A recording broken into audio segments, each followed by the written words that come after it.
देश में अंग्रेजों के जमाने से चले आ रहे कानून अब बदल गए हैं। आज से देश में नए आपराधिक कानून लागू हो गए हैं। अब आईपीसी की जगह देश में भारतीय न्याय संहिता के तहत कानून काम करेगा। इस बड़े बदलाव को लेकर देश में सियासत शुरू हो चुकी है। जहां विपक्ष इस पर सवाल खड़े कर रहा है, वहीं सत्ता पक्ष इस फैसले को गुलामी के प्रतीक से आजादी बता रहा है।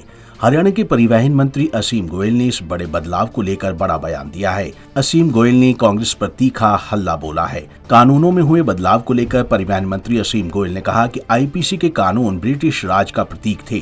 आज भी लोग हमें कहते हैं कि ये कैसी आजादी है। असीम गोयल ने कहा कि पीएम नरेंद्र मोदी बदलाव के नाते निरंतर ऐसे कदम उठा रहे हैं।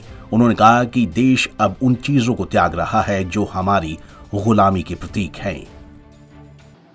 माननीय मोदी जी जब से आए लगातार रिफॉर्म्स के नाते उन्होंने ऐसे काम किए जो हमारे गुलामी के प्रतीक थे।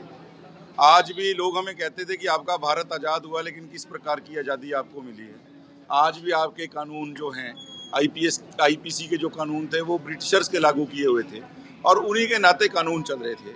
अब भारतीय दंड संहिता के नाते जो हमारे कानून जो हैं, अब 3 बड़े जो क्राइम से जुड़े हुए कानून हैं, उनका आज से जो है इम्प्लीमेंटेशन शुरू होगा, आज से वो लागू होंगे। तो मैं समझता हूँ कि जो हमारी गुलामी के समय की जो कुछ प्रतीकात्मक जो गुलामी की चीज़ें हैं, धीरे धीरे देश उनको भी जो है त्याग रहा है और देश एक नए रास्ते पे एक नई दिशा में आगे बढ़ रहा है। तो मुझे लगता है कि हर भारतीय को उसके ऊपर गर्व होना चाहिए। कांग्रेस संविधान बचाओ यात्रा निकालने जा रही है कि चुनाव से पहले संविधान बचाओ यात्रा निकालेगी? देखिए, कांग्रेस जिसने इस संविधान को लगातार तार करने का काम किया, चाहे लोगों की आवाज़ बंद करके इमरजेंसी लागू करने की बात है।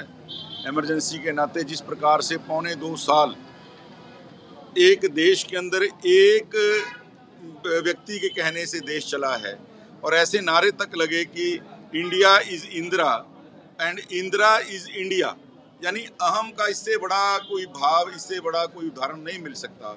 जिन लोगों ने जो संविधान के निर्माता बाबा साहब भीमराव अंबेडकर जी, उनको ही संविधान समिति में सदस्य बनाने से, उनसे चुनाव लड़ने का, कांग्रेस का कैंडिडेट देने से इनकार कर दिया, सदस्य बनाने से इनकार कर दिया, महाराष्ट्र से उनके नॉमिनेशन को खारिज करने का काम किया। वो कांग्रेस जो लगातार संविधान की हत्यारी है, संविधान के ऊपर डाका डालती रही है, आज उस संविधान बचाने की यात्रा की बात कर रही है। जिन्होंने सरकार में रहते हुए संविधान नहीं माना, जिनकी अपनी पार्टी के अंदर संविधान नहीं है, जो सरकार में रहते हैं तो संविधान से छेड़छाड़ करते हैं, पार्टी में सरकार के अंदर भी और पार्टी के अंदर भी इनके अपने संगठन में भी संविधान नहीं है, तो वो लोग अगर संविधान की बात करते हैं तो ये बड़ी हास्यास्पद बात है।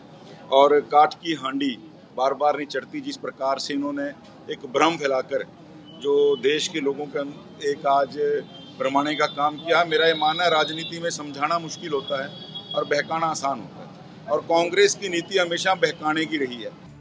आपको बता दें कि हरियाणा के परिवहन मंत्री असीम गोयल ने इस बड़े बदलाव को लेकर बड़ा बयान दिया है। असीम गोयल ने कहा कि आईपीसी के कानून ब्रिटिश राज का प्रतीक थे। आज भी लोग हमसे कहते हैं कि कैसी आजादी है।